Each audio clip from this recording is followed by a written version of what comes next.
कुलदीप बिश्नोई आज भी वही बब्बर शेर है जो पुराने जमाने के अंदर था। ये कुलदीप बिश्नोई ने कहा जी, सबसे पहले कहा कि देखिए हमसे पंगा मत लो, नहीं समंदर है, हाँ अपनी पे आ गए तो साहिल को डुबो देंगे। बिल्कुल। शेर को आप पिंजरे में रख सकते हैं, लेकिन शेर के नजदीक जाने के हाथ लगाने की हिम्मत कोई कर सकता नहीं है। जो सांसद महोदया रेखा रेखा जी। शर्मा ने जी वो ही गलत था। कि रेखा जी, आपका वक्तव्य मात्र एक भूल नहीं, यह आपकी सोच की दुर्बलता का परिचारक है। पहले कांग्रेस छोड़ी, फिर वो गए, फिर छोड़ के आ गए। भावुक हो गए कुलदीप बिश्नोई, विषय ही कुछ ऐसा था। इमोशनल हो गए एकदम, हाँ, और इमोशनल होकर के कहा कि भाई अब मोदी जी के हाथ मजबूत करने हैं, अमित शाह जी के हाथ मजबूत करने हैं। क्या था सब ये ड्रामा, हाई वोल्टेज ड्रामा? जी। तो भविष्य की राजनीति क्या समझें?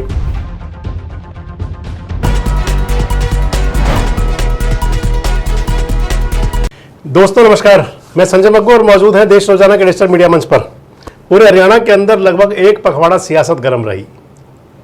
अमेरिका में थे कुलदीप बिश्नोई, वहीं से ही सब चलता रहा उनका, और अब मामला शांत। समुंदर की लहरों से लेकर के और बब्बर शेर तक, पिंजरे से लेकर के और सड़क तक आने तक को लेकर के तमाम सियासत थी। लेकिन एकाएक जैसे इमोशनल उन्होंने संदेश छोड़ा, उसके बाद समझ लें कि अब मामला क्लोज।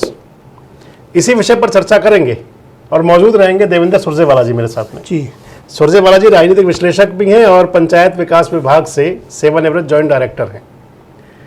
सुरजेवाला जी, जी, भावुक हो गए कुलदीप बिश्नोई, विषय ही कुछ ऐसा था। इमोशनल हो गए एकदम, हाँ, और इमोशनल होकर के कहा कि भाई अब मोदी जी के हाथ मजबूत करने हैं, अमित शाह जी के हाथ मजबूत करने हैं। क्या था सब ये ड्रामा, हाई वोल्टेज ड्रामा? जी, और डर, किसी प्रकार की चाह, भविष्य की उम्मीद, किस अंदाज में लें इसको?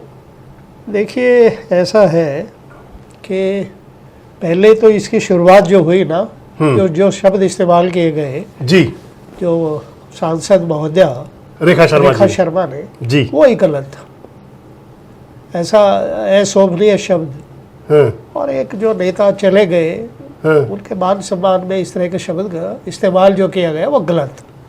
और फिर रहा कुलदीप बिश्नोई ने भी, पार्टी अध्यक्ष को भी, उनको भी बात को आगे बढ़ाने की कोशिश कि मैं ये करूं वो करूं। यानी वो एक देसी कहावत है, कहते अभी ये वो कोई वो जो सांड था वो खुरगाई कर रहा था, वो कहता है अभी ऐसा क्यों, कहता है लड़ूंगा। और फिर उसने कहते वो गोबर कर दिया, कहता है ये क्यों, कहता है डरूंगा। यानी जो एक बार लग रहा था कि ये मामला लोगों ने बड़ी इस बात को दूर तक ले जा रहे थे कि वो पार्टी अलग रखेंगे, इवन वो रणधीर परिहार भी पार्टी छोड़ देंगे, और ये होगा वो होगा, मतलब बहुत सी बातें लोगों ने बनानी शुरू कर दी थी, और वो भी पूरे तेवर में थे। देखिए कुलदीप बिश्नोई ने कहा, जी, सबसे पहले कहा कि देखिए हमसे पंगा मत लो, नहीं समंदर है, हाँ, अपनी पे आ गए तो साहिल को डुबो देंगे। बिल्कुल, बहुत बड़ी बात थी। और दो तीन चीजें और कही कि भी मेरी बदौलत हाँ, आप 2 बार सत्ता में आए जी, और मेरे को आप इतना वो ना ले लाइट। अरे इतना तक कह दिया कि पूरे तेवर में थे, फर्श पर आ जाओगे। हाँ, पूरे तेवर में थे, यानी मैं बिठा दूंगा। हाँ, बट एकाएक जैसा आपने कहा वो तेवर एकदम वो हो गए, तो उसके पीछे बहुत सी बातें लोगों ने शुरू की कि ऐसा होगा वैसा होगा, लेकिन नजर यही आ रहा था कुलदीप बिश्नोई के पास ऑप्शन असल में कर तो चुके थे पहले। नहीं, ऑप्शन क्या है वही, हाँ, कोई ऑप्शन नहीं उनके पास। कांग्रेस में वो गए, पहले कांग्रेस छोड़ी, फिर वो गए, फिर छोड़ के आ गए। पहले 2014 से पहले समझौता किया बीजेपी के साथ, और अपने आप को स्वभू मुख्यमंत्री का दावेदार या वो अपने आप को किया, और फिर भाजपा को भी छोड़ा, और अब उनके पास कोई जगह नहीं है। और अब तो वो चुनाव हारने के बाद उनका वैसे ही मामला, उनको खुद को इस बात की समझ है, जब आदमपुर छन गया जब, हाँ, तो अब वो किस बलबूते पे, किस दम पे वो आगे लड़ाई रखते हैं। वैसे अगर कुलदीप बिश्नोई को देखें सुरजेवाला जी, 2005 जी सांसद थे खुद, हाँ, और चौधरी भजन लाल जी विधायक बने। जी, बापू बेटा जैसे आजकल हुड्डा साहब और दीपेंद्र फेमस है, उस टाइम वो बापू बेटा फेमस थे। बिल्कुल। और कुलदीप जी जो हैं वो चौधरी भजन लाल को ले करके जगह जगह चाय पार्टी, टी पार्टी, चाय पे चर्चाएं करते करते और ले आए पॉलिटिकल पार्टी बनाने तक। हाँ, तो तेवर तो उनके थे, क्या वो जो संघर्ष वाला तेवर था ये वो चौधरी भजन लाल की बदौलत था? चौधरी भजन लाल की बदौलत था वो सारा कुछ। भाई आज तक भी जो राजनीति में उनको है वो चौधरी भजन लाल का बहुत बड़ा नाम रहा है।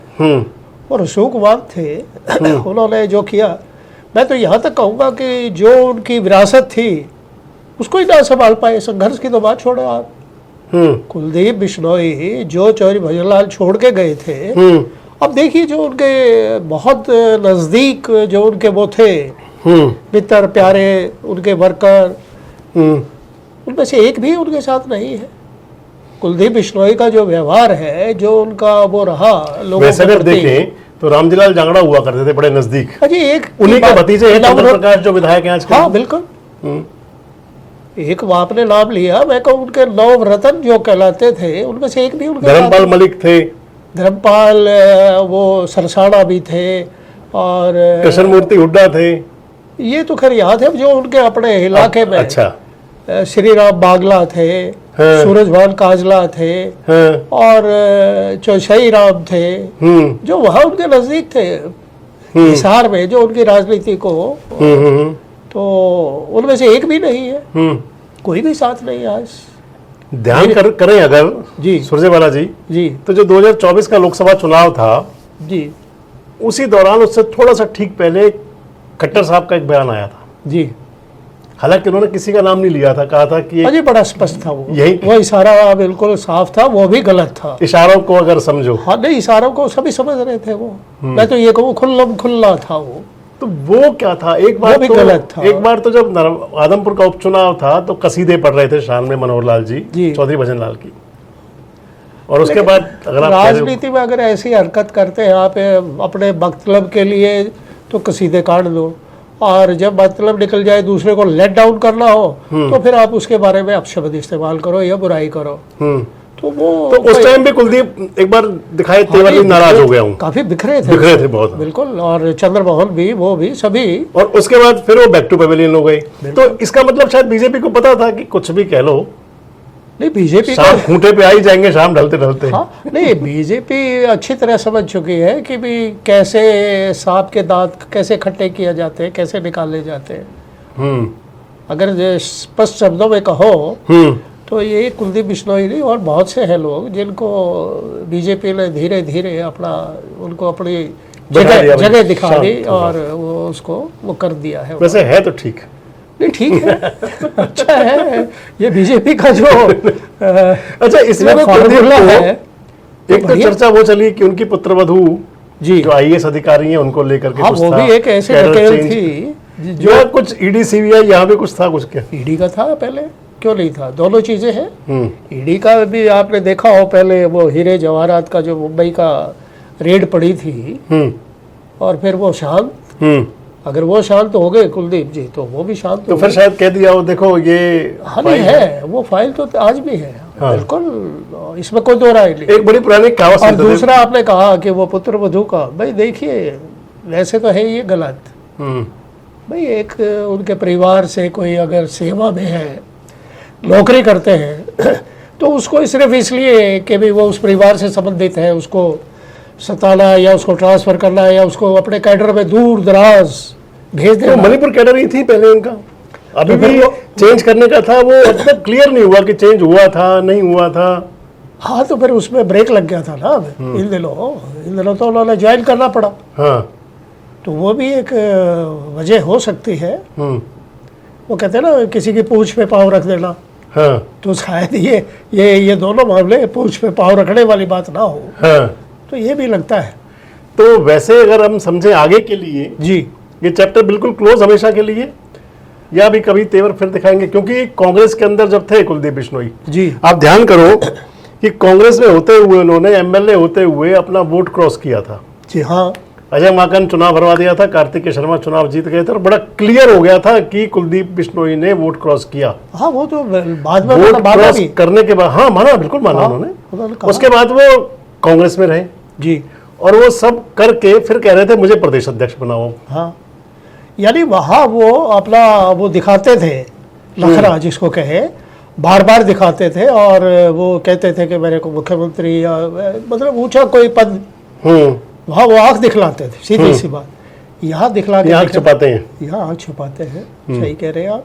तो भाई ये बीजेपी है, यहाँ नहीं वो चलेगा। तो जो चौधरी भजनलाल की जो हिसार जिले के अंदर तो खासकर है, उनकी फॉलोइंग आज भी है। हाँ, उनको लोग देखो मान सम्मान है। हिसार, फतेहाबाद जिला, हिसार जिला, हांसी जिला, इन सब के अंदर हाँ उनका जो पुराना हिसार जिसके कहते हो, तो उसके वैसे अंदर तो उनका देखिए भजनलाल जी का जो अपना एक वो था ना, उनका एक स्टाइल, जो लोगों से वो मिलनसारिता, वो बड़ी गजब की थी। वो हर किसी को अपना बना लेते थे और स्वभाव बहुत अच्छा। मेरे दर्शक मुझे टेलीफोनिक बता रहे थे, उनका बहुत अच्छा स्वभाव रहा। मैं निजी तौर पर इस बात के लिए गवाही देता हूँ, जब भी मिले हमेशा, मैं तो बार बार कहता हूँ, एक वो रामायण में करेक्टर आता है ना बाली, भाई उनके सामने जो कोई लड़ाई में आता था, आदि शक्ति आ जाती। तो भजनलाल जी से आप कितने नाराज होके चले जाए, कितने नाराज होके चले जाए, जब उनसे आप मिलते थे ना, तो आपका आधा गुस्सा आदि शक्ति खींच लेते थे। देखो उनका व्यवहार अच्छा था, इसमें कोई दो राय नहीं। और सिर्फ व्यवहार की वजह से उन्होंने ये ऊंचाई प्राप्त की है। तो उनका कद था, चलिए, लेकिन कुलदीप तो उनके चरणों को भी नहीं छू पाए। तो भविष्य की राजनीति क्या समझें? कुलदीप बिश्नोई जी तो शायद अवसान के उसमें है, वो राजा महाराजाओं के वो दुर्ग ढहते गए और लोग आते गए, तो सदा कोई रहा नहीं, है ना। तो वो बात तो भजनलाल जी वाली तो आप भूल ही जाए। तो वो जो तेवर एक बार दिखाए थे जी, क्या लग रहा था कि भाई तेवर दिखाऊंगा तो शायद मान जाएंगे, दबा लिया जाएगा, और फिर वो या फिर उन्हें पता था कि पता भी था, और तेवर, यही तो वो गलती कर रहे हैं भाई, वो समझ नहीं पा रहे हैं कि मेरा कितना रुतबा है, कितने मतलब पानी में हूँ मैं, और उससे ज़्यादा अगर करेंगे तो आपको फिर कुछ हासिल तो नहीं होगा। क्या लगता है सारा एपिसोड खत्म होने के बाद कुलदीप बिश्नोई को भारतीय जनता पार्टी कुछ दे सकती है या उनके बेटे लगता तो कुछ नहीं अभी तक, अभी कोई ऐसा आसार है नहीं, अभी कोई आसार ऐसा नजर नहीं आ रहे। और जो ये सब करते हैं इससे क्या देंगे? ना तो पार्टी प्रेसिडेंट बनाने का सवाल ही नहीं होता, और विधायक या मंत्री बनाने का वो भी बात। एक बार जब बड़ा हुआ था कि मंत्री के लिए बेटे को मंत्री बनाने का बड़ा प्रेशर बना, बेटे को युवा मोर्चा का प्रभारी बनाया हुआ एक जिले का, और नहीं उस वक्त मंत्री बनाने का, जब वो विधायक चुने गए थे बड़ा प्रेशर हुआ था, और लोगों को था। चौधरी खट्टर साहब कह के भी आए थे कि चौधरी भजनलाल जी के साथ अन्याय हुआ, आप भव्य का हाथ मेरे हाथ में दे दो, मैं सम्मान लौटा दूंगा। कहा भी था उन्होंने, उम्मीद थी, और लोगों को भी ये लग रहा था कि शायद स्टेट मिनिस्टर या और कुछ उनको शायद बना दे, लेकिन अब तो कोई आसार ऐसे नजर आ नहीं रहे। तो ये तेवर दिखाने से आने वाले समय में फायदा या नुकसान? अंतिम सवाल। अभी तो नुकसान ही नजर आ रहा है, कुछ नहीं। आगे ये बातें भुलाई नहीं जाती राजनीति में, लोग याद रखते हैं, तो कोई ऐसा विशेष लाभ नहीं मिलने वाला कुलदीप को। तो भले ही कुलदीप बिश्नोई भले ही कह रहे हो कि हम मोदी जी और अमित शाह जी के हाथों को मजबूत करें, बीजेपी को मजबूत करें, लेकिन जो तेवर दिखाए थे वो याद रहते हैं। आपको क्या लगता है कि कैसा भविष्य है हरियाणा की सियासत के अंदर चौधरी भजनलाल परिवार के वारिसों का? कमेंट बॉक्स में जरूर बताएं। इसी प्रकार के वीडियोस के लिए हमारे साथ लगातार जुड़े रहें, देखते रहें देश रोजाना। नमस्कार। हमारे साथ जुड़े रहने के लिए सब्सक्राइब करें देश रोजाना के YouTube चैनल को, और नई वीडियो की नोटिफिकेशन पाने के लिए बेल आइकन जरूर दबाएं। अगर आप ये वीडियो Facebook या Instagram पर देख रहे हैं तो पेज को लाइक और फॉलो जरूर करें, और ज्यादा से ज्यादा शेयर करें।